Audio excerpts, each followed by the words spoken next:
The front door slammed shut, shaking the silence of the afternoon. Leo stormed into the living room, his face tight with anger.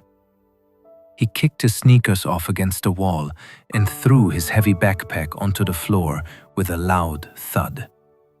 He stood there, chest heaving, waiting for a reaction.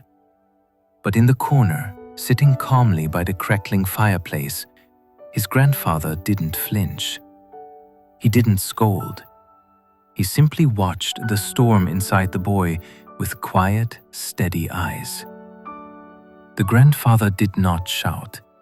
He did not ask what happened at school or why the door was slammed so hard. Instead, he simply patted the empty space on the wooden bench beside him.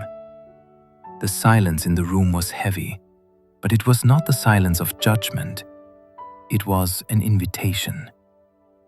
Leo stood frozen for a moment, his fists still clenched, but the kindness in the old man's eyes pulled him in. Slowly, the boy walked over and sat down, letting out a long, shaky breath.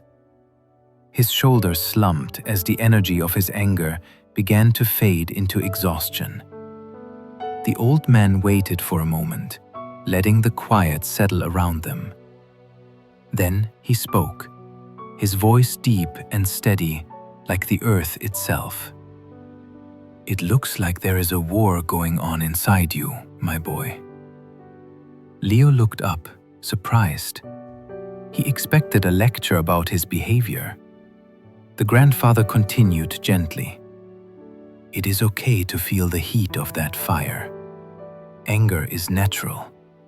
But right now, you look like a house caught in a terrible storm. If you are not careful, the storm will destroy the house." He placed a hand on Leo's shoulder. "I know this feeling well.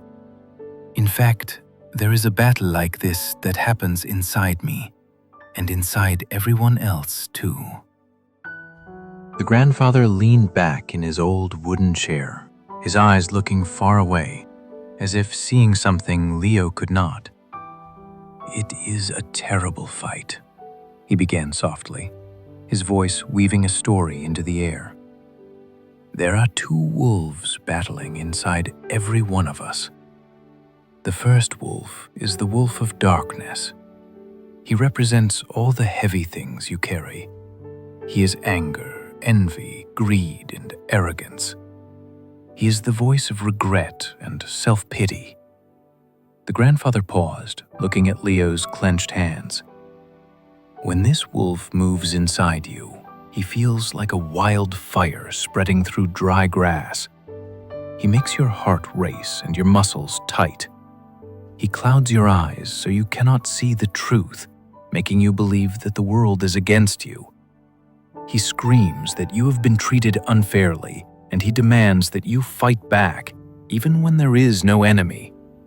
He feeds on your pain and turns it into noise."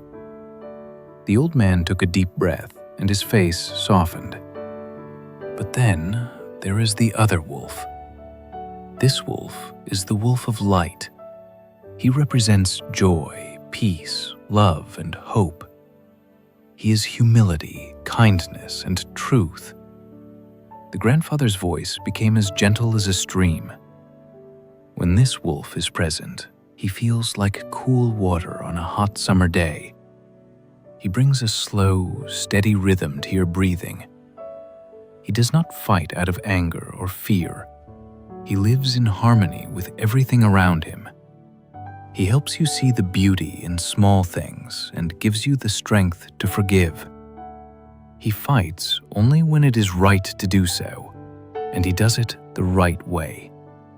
Leo listened intently, the image of the two beasts vivid in his mind. The grandfather leaned forward again, his gaze piercing but kind.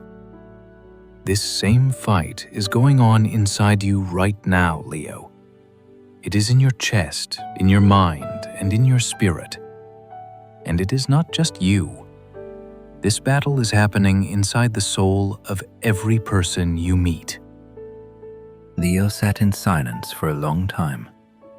The fire crackled in the hearth, but his mind was still racing with the image of the two beasts. The struggle felt too real, and the wolves seemed too evenly matched. He looked up at his grandfather, his eyes wide with a mix of fear and curiosity. If the battle was so fierce, surely one side must be stronger. "Grandfather," Leo whispered, his voice trembling slightly, "if they are always fighting inside me, which wolf will win?" The old man did not answer immediately. He let the question hang in the air, allowing the weight of it to settle in the room. The only sound was the soft ticking of the clock on the wall. He looked deeply into his grandson's eyes, holding his gaze with profound seriousness. Then, he leaned in close and gave the answer that would change everything. "The one you feed."